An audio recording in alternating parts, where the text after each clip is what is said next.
సమయంలో బేతనియాలో యవన బిడ్డలను ప్రేమించి మీరు అనుగ్రహించినటువంటి నాయన యవనస్తుల కుడి కొరకాయ మీకు ఎంతో వందనాలు. ఇంతవరకు పాటల ద్వారా మిమ్మల్ని మహింపరచగలిగినాం దేవా, నీకు ఎంతో వందనాలు నాయన. మరి క్విజ్ సమయంలో కూడా మీరు సాయం చేసినందులకే వందనాలు. బిడ్డలు చక్కగా ప్రభా ప్రశ్నలకు జవాబులు చెప్పగలిగిన దేవా, నీకు వందనాలు. అలాగే వర్తమానం కొరకు నాయన చదువుకున్న లేఖన భాగాలను ప్రభా మీరే నాయన దీవించుము, ఆశీర్వదించుము తండ్రి. మాతో మాట్లాడము తండ్రి, మా హృదయాలను ఖాళీ చేసి పరిశుద్ధాత్మతో నింపము దేవా. యవన బిడ్డలు ప్రభా ఎవరు ఎలాంటి ఎక్కర కలిగినారో ఎరిగిన దేవుడు వారి ఎక్కర్లన్నీ కూడా యేసుక్రీస్తు నామంలో తీరుస్తున్నామని ప్రార్థిస్తుంటున్నాం ప్రభా. మరి మోకరించిన ప్రతి యవన బిడ్డను పేరు పేరున దీవించుము. ఎవ్వరు ఖాళీగా వెళ్లకుండా మీ వాక్యం చేత నింపబడి సంతోషంగా ప్రభా ఇక్కడ నుండి వారు వెళ్ళుటకు ప్రభా సాయం దయచేయండి. అలాగున ప్రభా నిలబడుతున్న మీ దాసుడు అయోగ్యుడు అపాత్రుడు ప్రభా నన్ను మీ సిలువ చాటును మరుగుపరచుము దేవ. మీ బూరగా నన్ను వాడుకొనుము తండ్రి. సమయాన్ని దీవెనకరంగా చేయము దేవ. శత్రుకార్యాలను కూడా లయపరచుము దేవ. మీకే మహిమ గణిత ప్రభావంలో ఆరోపిస్తూ యేసు ప్రభు నామమున స్తుతించి ప్రార్థించి అడిగి వేడుకుంటున్నాం మా తండ్రి, ఆమెన్.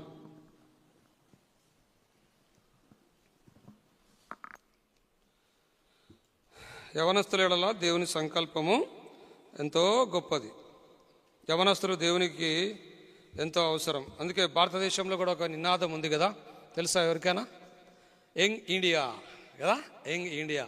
కనుక ఒక కుటుంబానికి కానీ ఒక సమాజానికి కానీ ఒక దేశానికి కానీ యవనస్తులు చాలా అవసరం. కనుక యవన బిడ్డలైనటువంటి మీ జీవితాల్లో ప్రభు కొరకు మనము ప్రతిష్ఠించుకోవాలి. మనం చదువుతూ వచ్చినాం కొలస్సీలకు రాసిన పత్రిక 3వ అధ్యాయం 1-2 వచనాలు మనం గమనించినట్లయితే, మీరు క్రీస్తుతో కూడా లేపబడిన వారైతే.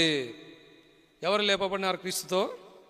ఎవరి పాపాలైతే క్షమించబడినాయో, ఎవరైతే ప్రభు హృదయం ఇచ్చినారో, ఎవరైతే బాప్తిసంలో సాక్ష్యం ఇచ్చినారో వారు క్రీస్తుతో కూడా లేపబడినటువంటి వారు. వారు ఎవరైతే ఉన్నారో వాళ్ళు ఏం చేయాలంట? ఏం చేయాలి? వాళ్ళు పైనున్న వాటినే మనము వెదికే వారంగా యవనస్తులు ఉండాలి. పైనున్న వాటి కొరకే మనం ప్రయాసపడాలి. పైనున్న వాటిని స్వతంత్రించుకున్నట్టుకు మాత్రమే మనము ప్రయాసపడాలి. ఈ దినాల్లో మనం చూస్తూ ఉన్నాం యవనస్తులు, ఈ లోకం యవనస్తులను చాలా త్వరితంగా ఆకర్షిస్తూ ఉంది కదా. ఒకప్పుడు యవనస్తులు అంటే మా దినాల్లో యవనస్తులకు ఇప్పుడు యవనస్తులకు చాలా తేడా ఉండేది. మా దినాల్లో యవనస్తులంగా మేము ఎట్లా ఉండేవాళ్ళంటే పెద్దలు చూస్తూ ఉన్నారని భయపడే వాళ్ళము, దేవుడు చూస్తారని భయపడే వాళ్ళము. ఒక పని చేయాలన్నా, ఒక మాట ఏదో నోట్లో నుంచి మాట్లాడాలన్నా కూడా మేమెంతో భయపడేవాళ్ళం. ఈ దినాల్లో అవేవి కనపరావడం లేదు కదా. పెద్దలంటే భయం లేదు, దేవుడు అంటే అంతకంటే భయం లేదు. దేవుడు చూస్తూ ఉన్నాడు, దేవుడు మనల్ని గమనిస్తూ ఉన్నాడని ఏ విధంగా కూడా భయం అనేది కొంచెం కూడా లేదు. అయితే రక్షణ పొందిన వారి జీవితాల్లో దేవుడు మాట్లాడేది ఏంటి అంటే, పైనున్న వాటినే మనం వెతకాలి, పైనున్న వాటి కొరకే మనము ప్రయాసపడాలి. సరే, పైన వెతకమంటా ఉన్నారు. ఏముందన్న పైన? చూడండి 1 కొరింథీయులకు రాసిన పత్రిక పైన ఏముందో చూడండి దయచేసి. 1 కొరింథీయులకు రాసిన పత్రిక 2వ అధ్యాయం 9వ వచనం దయచేసి చదవండి.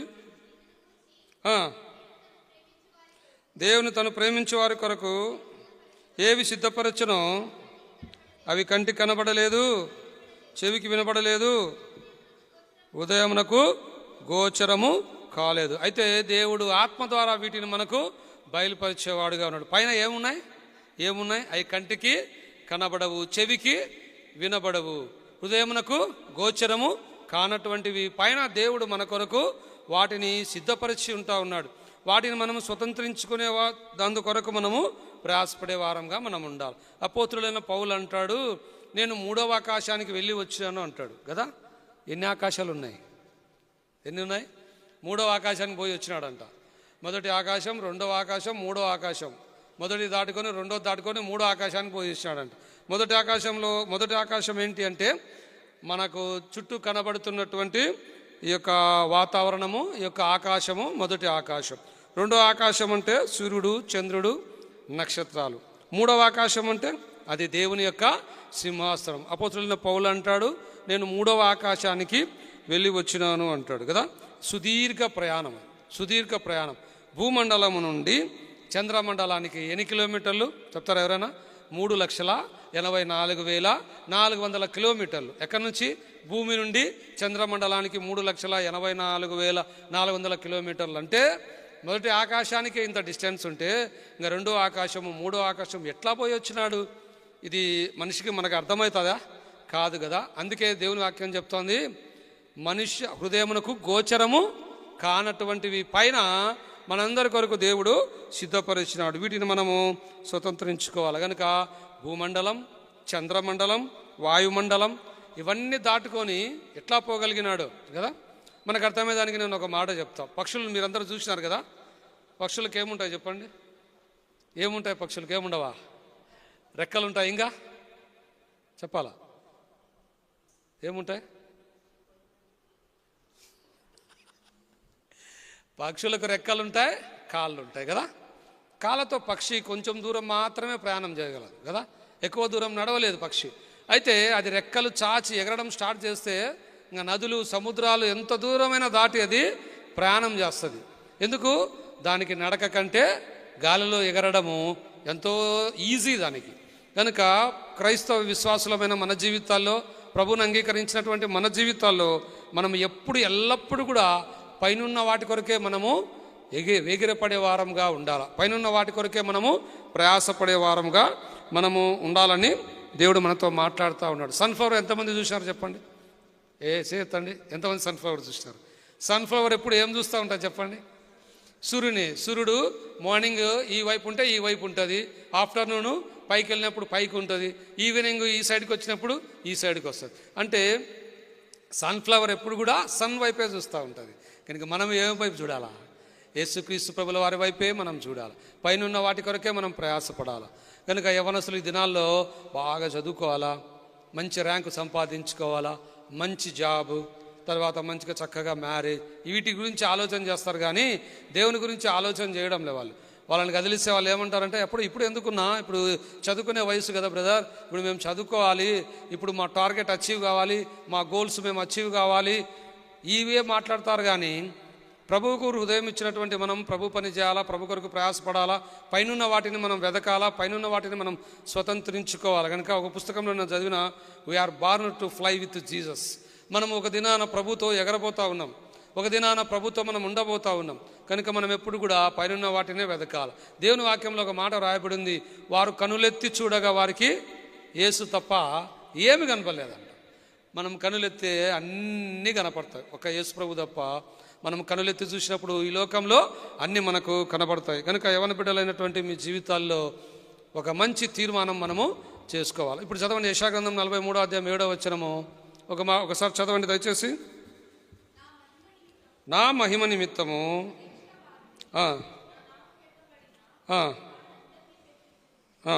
ఇక్కడ చదవండి. నేను వారిని కలుగజేసి తిని వారిని పుట్టించిన వాడను నేనే, నా మహిమ నిమిత్తము నేను సూచించి తిని. కనుక దేవుని వాక్యంలో మనందరికీ తెలుసు కదా. ఒకసారి క్విజ్లో కూడా అడిగిన ప్రశ్న మీకు గుర్తుందో లేదో, బైబిల్లో బాల్యం లేని యవనస్తుడు ఎవరు? ఆదామును దేవుడు ఎట్లా సృష్టించినాడు? యవనస్తునిగా సృష్టించినాడు కదా. చిన్న పిల్లనిగా దేవుడు సృష్టించాలా, ఏజ్డ్ పర్సన్గా దేవుడు సృష్టించాలా, యవ్వనస్తుడిగానే ఆ యొక్క ఆదామును దేవుడు సృజించినాడు. కనుక దేవుడు ఆదామును ఎందుకు చేసినాడు? మానవ జీవితంలో దేవుడు మానవుణ్ణి ఎందుకు చేసినాడు? 43:7 చదువుకున్నాం కదా, మళ్ళీ చదవండి. మొదటిది, నా మహిమ నిమిత్తము నేను కలుగజేసిన వారిని పుట్టించిన వాడను నేనే. కనుక దేవుడు మనల్ని ఎందుకు పుట్టించినాడు? ఆదామును ఎందుకు పుట్టించినాడు? దేవుని మహిమ కొరకు పుట్టించినాడు. నిన్ను నన్ను ఎందుకు పుట్టించినాడు చెప్పండి? ఎందుకు పుట్టించినాడు? ప్రభు మన ద్వారా మహిమపరచబడాలా, ప్రభు మన ద్వారా మహిమపరచబడాలనేది దేవుని యొక్క సంకల్పం. ఈ మైక్ ఉంది, ఈ మైకు దేని కొరకు తయారు చేయబడింది చెప్పండి? మాట్లాడితే చక్కగా వినబడే దాని కొరకు తయారు చేయబడింది. మీ చేతిలో పెన్ను ఉంటుంది కదా, పెన్ను ఎందుకు తయారు చేయబడింది? రాయడం కోసం తయారు చేయబడింది. ఫ్యాన్ ఎందుకు తయారు చేయబడింది చెప్పండి? గాలి ఇవ్వడానికి తయారు చేయబడింది. మరి నిన్నెందుకు దేవుడు సృష్టించినాడు? ఎవరి బిడ్డలైనా మీరు ఎప్పుడైనా ప్రశ్న వేసుకున్నారా? ప్రభా, ఈ లోకంలో నన్ను ఎందుకు జన్మింపజేసినావు? ఈ లోకానికి నన్ను ఎందుకు తీసుకొని వచ్చినావు? ఈ లోకంలో నీ కొరకు నేను ఏ విధంగా నేను పనిచేయాలా? ఇక్కడ దేవుని వాక్యం చెప్తా ఉంది, దేవుడు ఈ లోకానికి మనల్ని తీసుకొని రావడానికి మెయిన్ ముఖ్య ఉద్దేశం ఏంటంటే, ఆయన మహిమ నిమిత్తం దేవుడు ఈ లోకానికి మనల్ని తీసుకొని వచ్చినాడు. మీకు అర్థమైందని నేను ఒక మాట చెప్తాను. 100 రూపాయలు పెట్టి ఒక పెన్ను కొన్నారనుకోండి, ఆ పెన్ను సరిగా రాయలేదనుకోండి, మనం బాధపడమా? సంతోషపడతామా? Array pen రాయలేదని ఎగురుతామా? లేదు కదా. ఎంత బాధపడతామో. సరే, మన బాధ సరే, ఆ పెన్ను తయారు చేసిన ఫ్యాక్టరీ యజమాని కూడా బాధపడతాడు కదా. అరే నేను ఇంత కష్టపడి ఇంతమంది కార్మికుల చేత ఈ పెన్ను తయారు చేస్తే ఈ పెన్ను రాయడం లేదే అని తాను కూడా బాధపడతాడు. కనుక ఈ లోకానికి తీసుకొని వచ్చినటువంటి దేవుడు, తల్లి గర్భంలో నేను బయటికి తీసుకొని వచ్చినటువంటి దేవుడు నీ ద్వారా మహిమపరచబడకపోతే, దేవుడు నిన్ను ఈ లోకానికి తెచ్చిన ఉద్దేశము నెరవేర్చబడకపోతే దేవుడు కూడా నీ విషయమై ఎంతగానో బాధపడేవాడుగా దేవుడు ఉంటా ఉన్నాడు. కనుక యవన బిడ్డలైన మీ జీవితంలో దేవుని ఉద్దేశాన్ని నెరవేర్చేవారుగా ఉండాలి. దేవుని ఉద్దేశాన్ని నెరవేర్చేవారుగా ఉండాలి. మీ ద్వారా ఎంతమంది దేవుని మహిమపరచాలనుకుంటా ఉన్నారు? నేను దేవుని మహిమపరచాలనుకుంటా ఉన్నా. నా జీవితం ద్వారా దేవుని నేను మహిమపరచాలనుకుంటా ఉన్నా. ఎంతమంది అనుకుంటా ఉన్నారు? ఎవరు అనుకోవడం లేదా? అనుకుంటా ఉంటారు కదా, చెప్పలేకున్నారు. నా ద్వారా నా దేవుడు మహిమపరచబడాలా, నా ద్వారా నా దేవుడు మహిమపరచబడాలా. కదా ఇప్పుడు మీకు ప్రశ్న, ఎందుకు దేవుడు ఆదామును యవ్వన దశలో భూమి మీదకి తీసుకొని వచ్చాడు చెప్పండి? దేవునికి ఎవరు కావాలని చెప్పినా ఫస్ట్ నేను యవ్వనస్తులు కావాలి దేవునికి. అందుకే దేవుడు ఆదామును యవ్వనస్తుడిగా భూమి మీదకి తీసుకొని వచ్చినాడు. ఇది దేవుని యొక్క ఉద్దేశం. కనుక నా జీవితం ద్వారా, యవన బిడ్డలైన మీ జీవితం ద్వారా దేవుడు మహిమపరచబడాలా. ఎలాగో మన జీవితం ద్వారా దేవుడు మహిమపరచగలుగుతాడు. కొన్ని మాటలు చూసుకొని మనము ఈరోజు కూడిక ముగించుకుందాం. మొదటి తలంపు చూద్దాం రండి. ప్రకటన గ్రంథము 16వ అధ్యాయం 9వ వచనం. ప్రకటన గ్రంథం 16:9. దయచేసి ఎవరైనా చదవండి.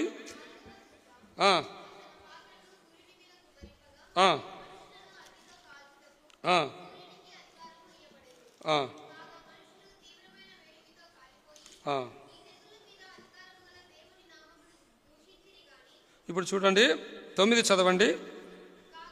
కాగా మనుషులు తీవ్రమైన వేడిమితో కాలిపోయి ఈ తెగుళ్ళ మీద అధికారం గల దేవుని నామమును దూషించిరి గాని ఆయనను మహిమపరచునట్లు వారు మారు మనసు పొందినవారు కారు. ఇప్పుడు మనకు ప్రశ్న, ప్రభు మన ద్వారా మహిమపరచబడాలంటే ఫస్ట్ మనం చేయాల్సింది ఏంది? మారు మనసు మనము పొందాలా, మనసు మారాల. చాలామంది యవన బిడ్డలు చాలా సంవత్సరాల నుంచి మందిరానికి వస్తారు కానీ వారి మనసు మాత్రము మారడానికి వాళ్ళు ఎంత మాత్రం కూడా ఒప్పుకోరు. కనుక నీ జీవితం ద్వారా దేవుడు మహిమపరచబడాలంటే నీ యాటిట్యూడ్, నీ లైఫ్ స్టైల్ మారాల. ఉదాహరణకు చెప్తా మీకు అర్థమయ్యేదానికి. షుగర్ పేషెంట్ ఉన్నాడు అనుకోండి. షుగర్ పేషెంట్ ఆ షుగర్ కంట్రోల్ అవ్వాలంటే ఏం చేయాలా? లైఫ్ స్టైల్ మారిపోవాలా. ఇంత అన్నం పెట్టుకొని తిన్నాడు అనుకోండి చచ్చిపోతాడు వాడు. బాగా ఆరోగ్యంగా ఉన్నప్పుడు బాగా ఇంత అన్నం పెట్టుకొని బాగా పప్పు వేసుకొని బాగా తినేవాడు, ఇంత బిర్యానీ తినేవాడు. షుగర్ వచ్చింది, ఏమైంది వాడికి? అంత చాలన్నా, అంత చాలా. అంటే లైఫ్ స్టైల్ మారాల. అలాగే కాలము గడిచే కొద్దీ, సంవత్సరములు జరుగుచుండగా దేవుడు తన కార్యాన్ని నీలో నూతనపరచాలని కోరుతూ ఉన్నాడు. కనుక యవన బిడ్డలైన మీ జీవితాల్లో కూడా మార్పు రాలా. వచ్చింది ఏమన్నా? 2025 సంవత్సరము 2026 సంవత్సరంలో చేంజ్ కనబడతా ఉందా మన లైఫ్లో? ఏం లేదు, అట్లనే పోతూ ఉన్నాం. దానివల్ల మనకెంతో నష్టం ఉంది. నువ్వు మార మనసు పొంది ప్రభు సన్నిధికి వస్తే దేవుడు నీ యందు ఆనందించేవాడుగా ఉన్నాడు. కనుక సండే స్కూల్ నుంచి ప్రమోషన్ ఎక్కడికి వచ్చింది? ఎక్కడికి? యూత్ మీటింగ్కి వచ్చింది కదా. ఇప్పుడు మిమ్మల్ని సండే స్కూల్లో కూర్చోమంటే కూర్చుంటారా? బా ఏందన్నా అటో చెప్తావు నువ్వు? ఎవరో మేము ఇప్పుడు యూత్ కదా. యూత్ అయితే మంచిదే. అయితే యవన దశలోనే దేవునికి నీ హృదయం ఇచ్చి దేవుని హృదయంలో చేర్చుకొని మార మనసు పొంది పాపక్షమాపణ పొంది ప్రభు కొరకు నువ్వు సిద్ధపడితే నీ జీవితం అద్భుతంగా దేవుడు కట్టాలని ఇష్టపడతా ఉన్నాడు. పునాది సరిగా లేదనుకోండి, పునాది చూసినారా ఎప్పుడన్నా మీరు? పునాది క్రాస్ ఉన్నిందనుకోండి, నువ్వు బిల్డింగ్ కరెక్ట్గా కట్టలేవు. బిల్డింగ్ కూడా అంటే ఏమవుతుందంటే క్రాస్గానే వస్తుంది, స్ట్రైట్గా రాలేదు. అందుకే ఆ పునాది వేసేటప్పుడు మట్టంతో కొలుస్తారు. మట్టం అంటే తెలుసా మీకు? ఒక దారము కింద వేలాడుతూ ఉంటుంది. దాంతో కరెక్ట్గా స్టెప్పు ఒక్కొక్క స్టోన్కి వాళ్ళు కొలుచుకుంటా పోతారు. అప్పుడే అది కరెక్ట్గా ఉంటుంది. దాని మీద ఆ యొక్క భవనము ఇల్లు నిర్మించబడినప్పుడు అది చాలా చక్కగా ఉంటుంది. కనుక పునాదిగా ఉన్నటువంటి మీ జీవితాల్లో కూడా మీరు కూడా మారాల, మార్పు చెందాల, కట్టబడేటటువంటి అనుభవంలోకి మీరు రావాలా. కనుక ఇంకా ఎవరైనా మార మనసు పొందకుండా ప్రభువుకు హృదయం ఇవ్వకపోతే దేవుని వాక్యం చెప్తోంది. ఒక మాట చదవండి, లూకా సువార్త 15వ అధ్యాయం 9వ వచనం చదవండి. ఏం చెప్తాను దేవుని వాక్యం? మార మనసు పొందకపోతే ప్రభువుకు హృదయం ఇవ్వకపోతే ఏమవుతుంది? చదవండి 15:7.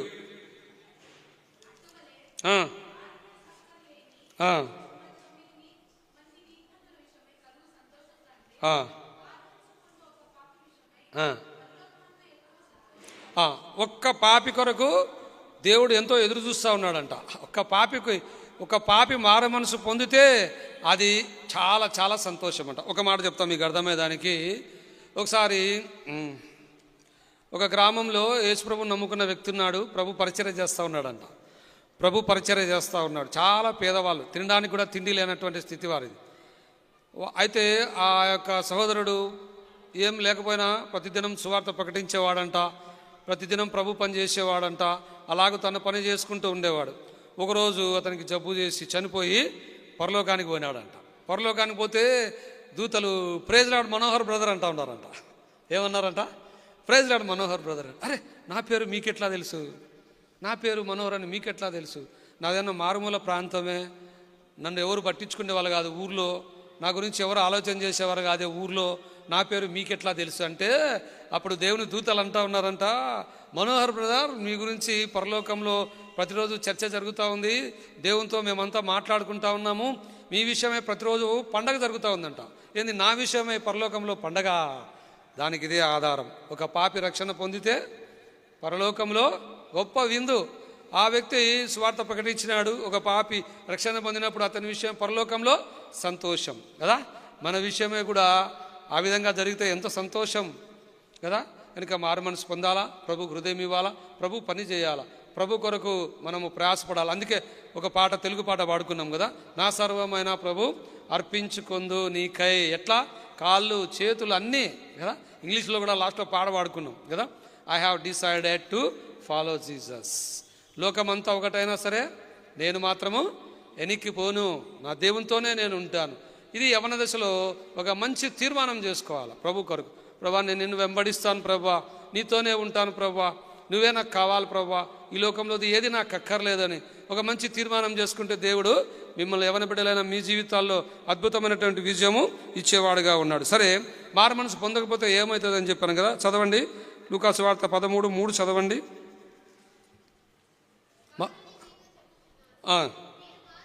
మీరు మారు మనసు పొందని ఎడల అలాగే నశించిపోతారంట కదా. ఈ పదము ఎవరికి ఇష్టం ఉండదు. నువ్వు నాశనం అయిపోతావు అంటే ఎవరికైనా ఇష్టమా? ఎవరు ఇష్టపడరు. దేవుడు ఎప్పుడు కూడా నాశనం చేయాలని కోరుకోడు. కనుక దేవుడు తరుణం ఇస్తూ ఉంటే ఇప్పుడైనా యవన బిడ్డలైన మీ జీవితాల్లో మారు మనసు పొందాల. మీరు మారు మనసు పొందుట ద్వారా దేవునికి మహిమ వస్తుంది. దేవుడు మనల్ని ఎందుకు సృష్టించాడో తన మహిమ నిమిత్తం సృష్టించినాడు.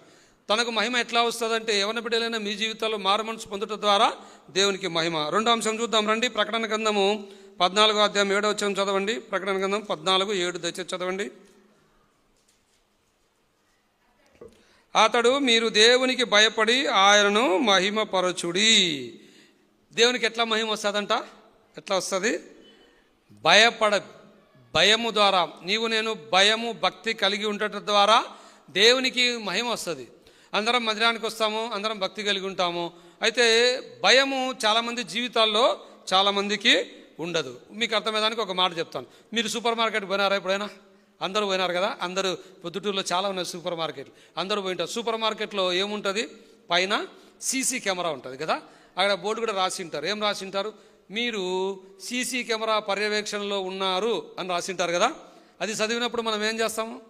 అమ్మా, కెమెరా అన్నీ కనపడుతూ ఉన్నాయి, మనం ఏం చేయాలా? మర్యాదగా మనం ఉండాలా. ఏంటంటే అవి తగలకూడదు, దొంగతనం చేయకూడదు కదా. ఏదంటే అవి దొంగలించకూడదు. ఎందుకు? సీసీ కెమెరా పర్యవేక్షణలో ఉంది కనుక దేవుడు కూడా ఎప్పుడు కూడా మనల్ని గమనిస్తూ ఉన్నాడు. యవనస్తులు చాలామంది ఏమనుకుంటారంటే, హాస్టల్లో ఉన్నాం కదా, మా మమ్మీ డాడీ ఇంటికాడ ఉన్నారు, దేవుడు కూడా ఇంటికానే ఉన్నాడు, ఏం లేడీడా, ఏం అవసరం లేదులే, పోవచ్చులే, ఏమవుతుంది, పోయి వచ్చినాక ప్రార్థన చేసుకుంటే దేవుడికి క్షమిస్తానులే అని చెప్పి కొన్ని పోకూడని చోట్ల కూడా పోతూ వాళ్ళ జీవితాలను వ్యర్థం చేసుకునే యవనస్తులు చాలామందిని నేను చూసినాను కదా. చాలామంది యవనస్తులు మంచి తీర్మానంలో ఉంటారు, మంచి భక్తి కలిగి ఉంటారు. ఎప్పుడైతే అవుట్ ఆఫ్ స్టేషన్ పోతారో వాళ్ళలో భక్తి భయం అన్నీ కోల్పోయి వారి జీవితాలు వాళ్ళు వ్యర్థం చేసుకునే వాళ్ళుగా ఉంటారు. కనుక యవనస్తులైన మీ జీవితాల్లో భయం అనేటటువంటిది చాలా ప్రాముఖ్యమైనటువంటిది. భయం లేని వ్యక్తులు దేవుని వాక్యంలో చాలామంది ఉన్నారు. భక్తి కలిగి ఉన్నారు, భయం లేదు. వారి జీవితాల్లో వారెంతో నష్టపోయినారు. కనుక యవ్వన బిడ్డలైనటువంటి మీ జీవితాల్లో అలాంటి నష్టం ఉండకూడదు. కనుక ప్రభువుని అంగీకరించిన యవ్వన బిడ్డ, బాప్తిసంలో సాక్ష్యం ఇచ్చిన యవ్వన బిడ్డ, ప్రతిష్ఠించుకో. దేవుని భయము కలిగి ఉండాలి, భయము భక్తి కలిగి ఉండాలి. ప్రతి ఒక్కటి కూడా దేవుడు చూస్తూ ఉన్నాడు, దేవుడు గమనిస్తూ ఉన్నాడు. నువ్వు మాట్లాడే మాట దేవునికి చూస్తూ ఉన్నాడు. నీకు తెలుసా నీ తల వెంట్రుకలు ఎప్పుడైనా నువ్వు లెక్కించినవా? నీ చేత కాదు. దేవునికి నీ పేరు తెలుసు, నీ తలలో ఉండే ఎంట్రికలు తెలుసు, నీ జీవితం తెలుసు, నీ నడక తెలుసు, నీ పడక తెలుసు, నీ చూపు తెలుసు, నీ హృదయం తెలుసు, అన్నీ తెలుసు దేవునికి. నువ్వు దేవుని దగ్గర నుంచి నువ్వు తప్పించుకోలేవు. కనుక ఈ లోక యాత్రలో భయము భక్తి మనము కలిగి ఉండుట ద్వారా దేవునికి ఏమొస్తుందంట చెప్పండి? మనం భయం భక్తి కలిగి ఉండటం ద్వారా దేవునికి మహిమ. మనల్ని దేవుడు ఎందుకు ఈ లోకంలోకి తీసుకొని వచ్చాడు? బ్రదర్ చెప్పాలి, బాయ్స్ గమ్మనున్నారు. ఎందుకు దేవుడు మనల్ని ఈ లోకంలో తీసుకొని వచ్చినాడంటే దేవుణ్ణి మహిమపరచడానికి. దేవునికి మహిమ ఎలాగూ మన జీవితం ద్వారా వస్తుందంటే మొట్టమొదటిగా మనం చూస్తూ వచ్చినాం. ఏం చూస్తూ వచ్చినాం? మారు మనసు పొందుట ద్వారా దేవుడు మహిమపరచబడతాడు. రెండోది భయభక్తులు కలిగి ఉండుట ద్వారా దేవుడు మహిమపరచగలుగుతాడు. మూడో తలంపు చూద్దాం రండి. యోహాను సువార్త 11:40 చదవండి. యోహాను సువార్త 11:40 దయచేసి చదవండి.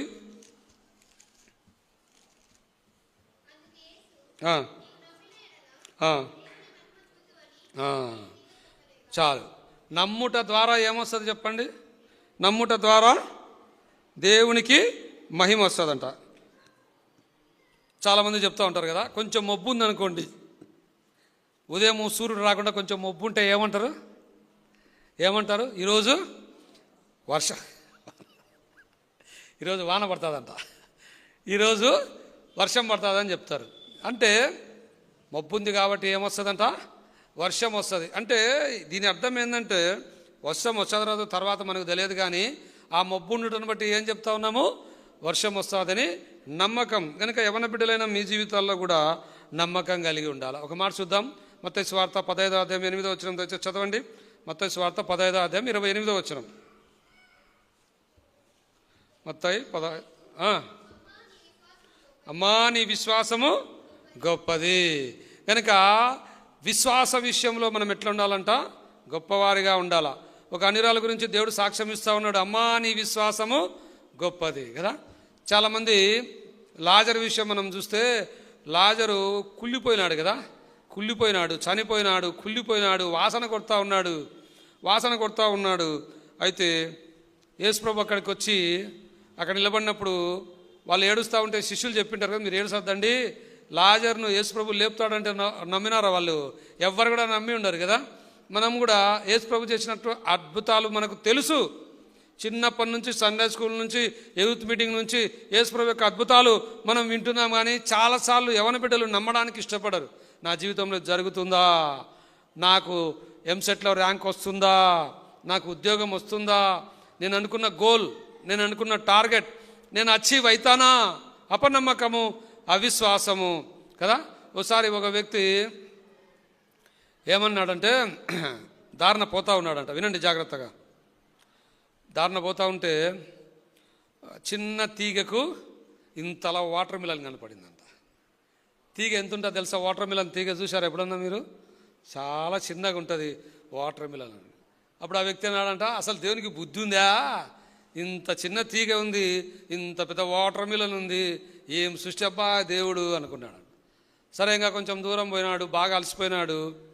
మర్రి చెట్టును అట్లా చూసినాడంట. మర్రి చెట్టు చెట్లన్నిటికంటే పెద్దది కదా, పెద్దగా ఉంటుంది మర్రి చెట్టు. మర్రి విత్తనం ఎంత ఉంటుందో తెలుసా? చాలా చిన్నగా ఉంటుంది. అస్సలు దేవునికి బుద్ధి లేదు. ఇంత పెద్ద చెట్టు ఉంది, అంత సన్న కాయం పుట్టించినాడు. అక్కడ చూస్తే ఇంత పెద్ద కాయ ఉంది, అంత పెద్దది. అసలు దేవునికి బుద్ధి ఉందా? సరే నిద్ర వస్తుంది, పడుకున్నాడు మనవాడు. బాగా నిద్ర పట్టేసింది. ఆ యొక్క మర్రి చెట్టు నుంచి మర్రికాయ ఒకటి వచ్చి ముక్కు మీద పడిందంట. చర్ర అనేది మనవానికి. టక్కుమని లేచాడంట. అప్పుడు మర్రికాయని చూసినాడంట. ఇట్లా, అరే ఇదే వాటర్ మిలన్ అయి ముక్కు మీద పడింటే ముక్కేమయ్యేది? బజ్జీ కదా, బజ్జి అయిపోయేది. అప్పుడు అనుకున్నాడంట, దేవుడు పిచ్చోడు కాదు. ఎవరు పిచ్చోడు? ఎవరు? నేనే పిచ్చోడిని. దేవుడు పిచ్చోడు అనుకున్నానే, దేవునికి ఎంత తెలివి అనుకున్నాడు. యవ్వన బిడ్డలైనా మీ జీవితాల్లో కూడా దేవుని యొక్క అద్భుతాలు, దేవుని యొక్క ఆశ్చర్య కార్యాలు మీరు ఇన్నప్పటికీ కూడా చాలాసార్లు నమ్మరు. దేవుని వాక్యంలో రాయబడింది, నమ్ముట నీ వలనైతే నమ్మువానికి సమస్తము. God makes all things are possible. దేవుడు నువ్వు నమ్మితే చాలు నీ జీవితంలో కూడా గొప్ప అద్భుతము ఆశ్చర్యకారము చేయాలని దేవుడు ఇష్టపడుతూ ఉన్నాడు. కనుక యవన బిడ్డలైనటువంటి మీరు మొట్టమొదటగా ఏం చేయాలా? ప్రభు నీ ద్వారా, నీ జీవితం ద్వారా ప్రభు మహిమపరచబడాలంటే నువ్వేం చేయాలా? ఏం చేయాలా? మారు మనసు పొందాలా, ప్రభుకు హృదయం ఇవ్వాలా, పాత జీవితానికి స్వస్తి చెప్పాలా, కొత్త జీవితం ప్రారంభించాలా. అప్పుడే నీ ద్వారా దేవునికి మహిమ కలుగుతుంది. తర్వాత మనం ఏం చూస్తూ వచ్చినాం చెప్పండి? దేవునికి భయపడేవారుగా ఉండాలా. భయం భక్తి లేకుండా బతకకూడదు. దేవుడు ఒక గొప్ప ఉద్దేశంతో నిన్ను పిలిచినాడు, గొప్ప ఉద్దేశంతో నిన్ను భూమి మీదకి తీసుకొని వచ్చినాడు. నీ పిలుపు వేరే, నీ ఏర్పాటు వేరే. అయితే నువ్వు సిద్ధంగా లేకపోతే, దేవునికి భయపడకుండా నీ జీవితంలో ఇష్టానుసారంగా తిరిగితే నీకెంతో నష్టం ఉంది. మూడవదిగా మనం ఏం చూస్తూ వచ్చినాం? దేవుని యందు నమ్మకం ఉంచాలా. కనుక దేవుని యందు నమ్మకం లేకపోతే నీ జీవితంలో నువ్వు అద్భుతాలు చూడలేవు. కనుక యవన బిడ్డలైనటువంటి మీరు ప్రభు కొరకు ప్రతిష్ఠించుకొని దేవుడిచ్చే బహుమానాలు, దేవుడిచ్చే దీవెనలు, దేవుడిచ్చే ఆశీర్వాదాలు మీరు పొందాలా. దేవుడు మిమ్మల్ని విజయం నుండి అత్యధిక విజయంలోకి తీసుకొని పోవాలన్నది దేవుని యొక్క సంకల్పం. కనుక మీ జీవితంలో విజయం పొందాలంటే మీ ద్వారా దేవుడు మహిమపరచబడాలా. అది ఎక్కడ? మీరు చదువుతున్న స్థలంలో కానీ, మీరు ఉద్యోగాలు చేసే స్థలంలో కానీ, మీరు ఉంటున్న స్థలంలో కానీ, మీ మాటల ద్వారా, మీ యొక్క క్రియల ద్వారా దేవుడు మహిమపరచబడాలా కదా. అబ్బా ఫలానా బిడ్డ, ఆ బిడ్డ చాలా మంచిదండి, ఫలానా అబ్బాయి చాలా మంచివాడండి, ఎంత బాగా మాట్లాడతాడు, ఎంత బాగా దేవుని మాటలు మాట్లాడతాడు, ఆ అమ్మాయి మాట్లాడితే ఎంత బాగుంటుంది, ఆ అమ్మాయి మాట్లాడుతూ ఉంటే ఇంకా కొద్దిసేపు వినాలనిపిస్తుంది కదా. కొంతమంది మాటలు ఉంటాయి కదా, ఎప్పుడు కొట్లాడుతూ ఉంటారు. ఆ అమ్మాయి అండి ఎప్పుడు కొట్లాడుతూ ఉంటుందండి. ఉదయం లేచినప్పటి నుంచి నీళ్ళ దగ్గర నుంచి అమ్మాయి కొట్లాడుతూనే ఉంటుంది, ఆ అబ్బాయి కూడా కొట్లాడుతూనే ఉంటారు. అట్లా యవనస్తులు ఎప్పుడు కూడా అలాంటి జీవితం కలిగి ఉండకూడదు. నీ ద్వారా దేవుడు మహిమపరచబడాలా, అది దేవుని యొక్క ఉద్దేశం. దేవుడి కొన్ని మాటలు దీవించునుగాక. ప్రార్థన చేసుకుందాం. మోకరించండి. అందరూ యవనస్తులే కాబట్టి అందరూ మోకరించాల్సిందే. అందరూ మోకరించండి. కళ్ళు మూసుకోవాలా. అందరూ మోకరించాలా, కళ్ళు మూసుకోవాలా. మనసులో ప్రార్థన చేసుకుంటూ ఉండండి.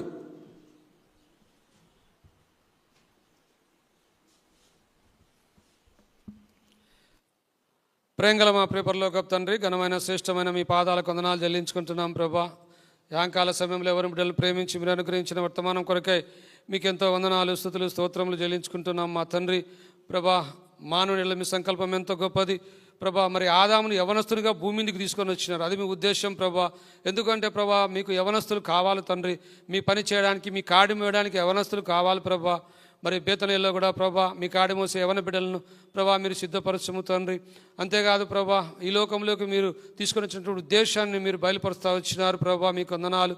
అలాగ ప్రభా, మిమ్మల్ని మహిమపరచడానికి ప్రభా నాయన మరి ఈ లోకానికి తీసుకొని వచ్చినారు తండ్రి.